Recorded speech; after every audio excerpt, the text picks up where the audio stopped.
বিসমিল্লাহির রহমানির রহিম। সুপ্রিয় শিক্ষার্থীবৃন্দ, আজ আমি তোমাদেরকে তোমাদের আইসিটির চতুর্থ অধ্যায়ের HTML এর রাজশাহী বোর্ড 2023 সালে সৃজনশীল প্রশ্ন নিয়ে আলোচনা করব। তো লক্ষ্য করো, সৃজনশীল প্রশ্নের উদ্দীপকটা ছিল এরকম যে এখানে এরকম একটা লিস্ট আইটেম দেওয়া ছিল, ঠিক আছে। এরকম একটা তোমার হচ্ছে আইটেম দেওয়া ছিল, লিস্ট আইটেম, যেটা হচ্ছে একটা টেবিলের মধ্যে সীমাবদ্ধ রয়েছে। তো গ নাম্বার যে কোশ্চেনটা ছিল সেটা হচ্ছে উদ্দীপকের পেজটি তৈরিতে কি কি বিশেষ ট্যাগ হবে, ট্যাগ ও অ্যাট্রিবিউট ব্যবহার করা হয়েছে তার বর্ণনা দাও। এবং গ নাম্বার যে কোশ্চেনটা ছিল ওয়েব পেজটি প্রদর্শনের জন্য HTML কোড লিখতে বলছে। এই ওয়েব পেজটা প্রদর্শনের জন্য HTML কোড। তো প্রথমে আমরা গ নাম্বার কোশ্চেন নিয়ে আলোচনা করব। লক্ষ্য করো যে উদ্দীপকের পেজটি তৈরিতে আমাদের কি কি টেবিল, তারপর হচ্ছে টিডি, OL, UL, LI এই বিশেষ ট্যাগ ও বর্ডার, সেল স্পেসিং, টাইপ ইত্যাদি বিশেষ অ্যাট্রিবিউট ব্যবহার করতে হবে। তো টেবিল অ্যাক্টিভ ট্যাগটা কি প্রকাশ করে সেটা একটু লক্ষ্য করো যে টেবিল ট্যাগ দ্বারা ওয়েব পেজের টেবিল তৈরি করা বোঝানো হয়। আর টিডি মানে হচ্ছে টেবিলের ভিতরে যে ডেটা রয়েছে। এখানে লক্ষ্য করো এই যে এই টেবিলটা, এটা পুরোটা হচ্ছে একটা টেবিল। এই টেবিলের মধ্যে রয়েছে মান্থ, ডে, জানুয়ারি, ফেব্রুয়ারি, সানডে, মানডে, এগুলো হচ্ছে টেবিলের ডেটা, ঠিক আছে। তো এগুলাকে আইডেন্টিফাই করার জন্য আমরা টিডি ইউজ করব যখন HTML আমরা কোড তৈরি করব। এরপর হচ্ছে অর্ডার লিস্ট। এই OL দ্বারা অর্ডার লিস্ট বোঝানো হয়। তো এখানে লক্ষ্য করো এই যে অর্ডার লিস্ট বলতে এখানে যদি কোনো সংখ্যা দ্বারা নাম্বারিং করা হয়, সাপোজ 1 2 3 এরকম, অথবা রোমান সংখ্যা দ্বারা যদি নাম্বারিং, যেমন এখানে মান্থের আগে আমার 1 রয়েছে, ডে এর আগে 2 রয়েছে, সুতরাং এটা হচ্ছে একটা অর্ডার লিস্ট। এটাকে বোঝানোর জন্য আমরা কি করব, এখানে OL ইউজ করব, ঠিক আছে। আর আনঅর্ডার লিস্ট মানে যেটা কোনো নাম্বার দ্বারা তোমার হচ্ছে সিরিয়াল মেনটেন করা হয় না, শুধুমাত্র কোনো প্রতীক দ্বারা যদি সিরিয়ালকে মেনটেন করা হয়। যেমন এখানে জানুয়ারি, ফেব্রুয়ারি এবং সানডে, মানডে এগুলা কিন্তু একটা চিহ্ন দ্বারা এটাকে সিরিয়াল মেনটেন করা হয়েছে, ঠিক আছে। সুতরাং এই দুইটা হচ্ছে আমার আনঅর্ডার লিস্ট। এরপর হচ্ছে বিশেষ যে অ্যাট্রিবিউটগুলা সেটা হচ্ছে বর্ডার, আর এটা দ্বারা হচ্ছে টেবিলের বর্ডারের সাইজ নির্ধারণ করা হয়। আর সেল স্পেসিং মানে হচ্ছে টেবিলের বর্ডার এবং টেবিল ডাটার মধ্যকার দূরত্ব নির্ণয় করার জন্য এটা ইউজ করা হয়। তারপরে টাইপ হচ্ছে এই ট্যাগ দ্বারা লিস্টের ধরন নির্ধারণ করা হয়, যে লিস্টটা কি ধরনের সেটা নির্ধারণ করা হয়। তো এরপরে আমরা কি করব, তোমাদের গ নাম্বার কোশ্চেন নিয়ে আলোচনা করব, যেটা খুবই গুরুত্বপূর্ণ, যে ওয়েব পেজটি প্রদর্শনের জন্য HTML কোড লিখো। তো এটা করার জন্য আমাদেরকে আগে বুঝতে হবে যে অর্ডার লিস্ট কি, আনঅর্ডার লিস্ট কি, সেটা আগে বুঝতে হবে। আমরা সেটা বোঝার চেষ্টা করি। লক্ষ্য করো এখানে এটা হচ্ছে একটা টেবিল। এই টেবিলটার মধ্যে আমার এগুলো হচ্ছে লিস্ট আইটেম, ঠিক আছে। তা আমরা জানি লিস্ট আইটেম হচ্ছে দুই প্রকার, একটা হচ্ছে অর্ডার লিস্ট, একটা হচ্ছে অর্ডার লিস্ট, ঠিক আছে। অর্ডার লিস্ট হচ্ছে কোনগুলা, যেটা হচ্ছে 1 2 3 অথবা রোমান সংখ্যায় 1 2 3 এরকম সংখ্যা দ্বারা যদি চিহ্নিত করা হয় তখন সেটা হচ্ছে অর্ডার লিস্ট, ঠিক আছে। আর আনঅর্ডার লিস্ট হচ্ছে কোনগুলা, যেগুলা তোমার হচ্ছে বিভিন্ন সিম্বল দ্বারা তোমার নাম্বারিং করা হয়, সেটাকে আনঅর্ডার লিস্ট বলা হয়। যেমন এরকম সার্কেল অথবা এরকম স্কোয়ার, ঠিক আছে। এরকম কোনো সিম্বল দ্বারা যদি সেটা সিরিয়াল মেনটেন করা হয় তখন সেটাকে আনঅর্ডার লিস্ট বলে। তাহলে এখানে লক্ষ্য করো এই যে মান্থের আগে 1 রয়েছে এবং ডে এর আগে 2 রয়েছে, এই দুইটা টার্ম হচ্ছে আমার অর্ডার লিস্ট।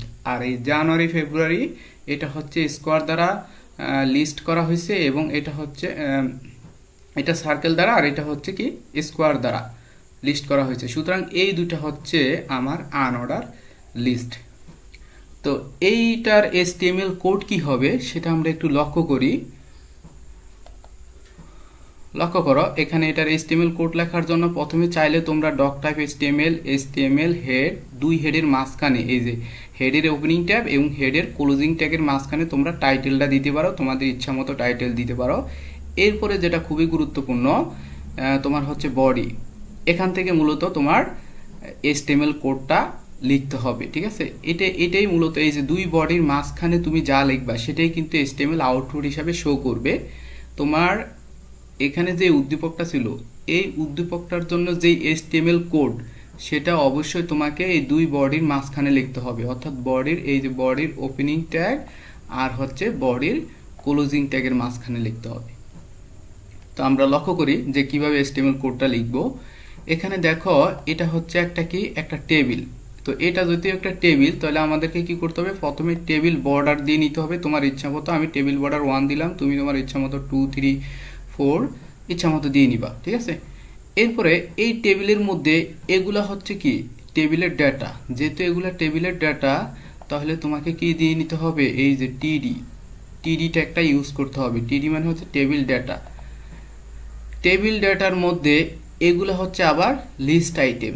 তো এই লিস্ট আইটেমের মধ্যে এটা হচ্ছে দেখো এই যে 1, তারপর হচ্ছে 2 ডে, এগুলো হচ্ছে অর্ডার লিস্ট। আবার এই প্রত্যেকটা অর্ডার লিস্টের মধ্যে এই যে জানুয়ারি ফেব্রুয়ারি এটা হচ্ছে আনঅর্ডার লিস্ট। আবার এই অর্ডার লিস্ট ডে এর মধ্যে সানডে মানডে এটা হচ্ছে আবার আনঅর্ডার লিস্ট। অর্থাৎ প্রত্যেকটা অর্ডার লিস্টের মধ্যে এক একটা করে কি রয়েছে, আনঅর্ডার লিস্ট রয়েছে। তো আমরা প্রথমেই যদি অর্ডার লিস্টের জন্য ট্যাগ দিব, কারণ আমার প্রথমেই একটা অর্ডার লিস্ট রয়েছে সেটা হচ্ছে কি মান্থ।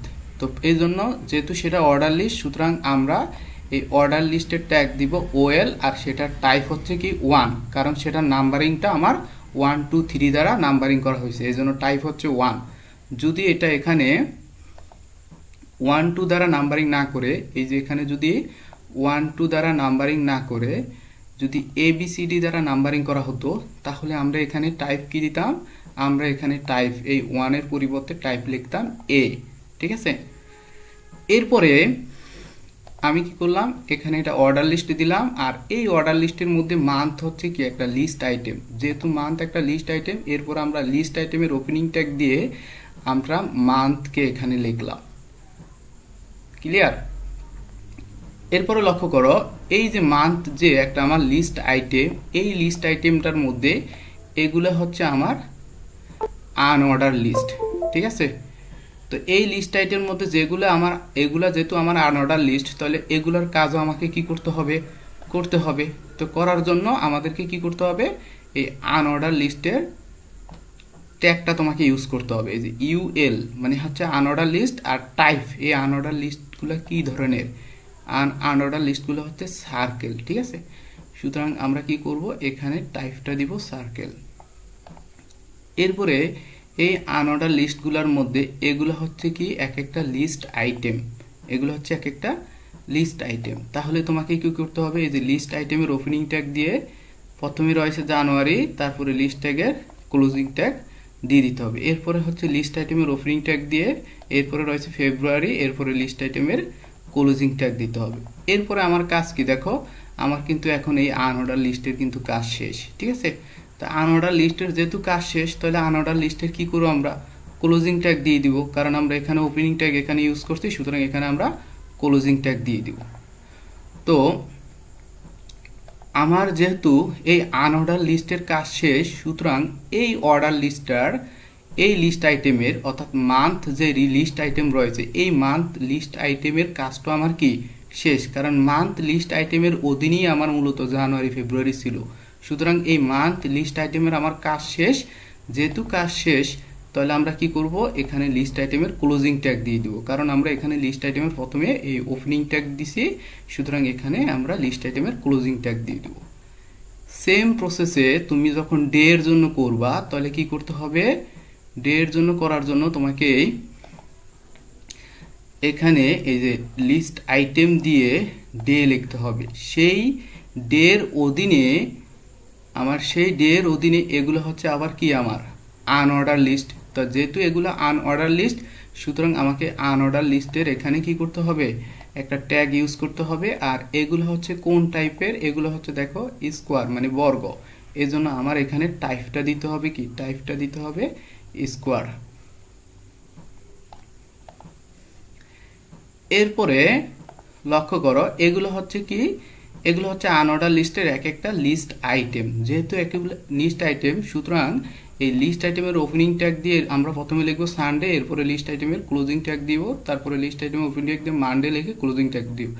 এরপরে কিন্তু আমাদের কিন্তু আনঅর্ডার লিস্টের কিন্তু কাজ শেষ। যেহেতু এই আনঅর্ডার লিস্টের কাজ শেষ, সুতরাং কি করব আমরা আনঅর্ডার লিস্টের ক্লোজ করে দিব।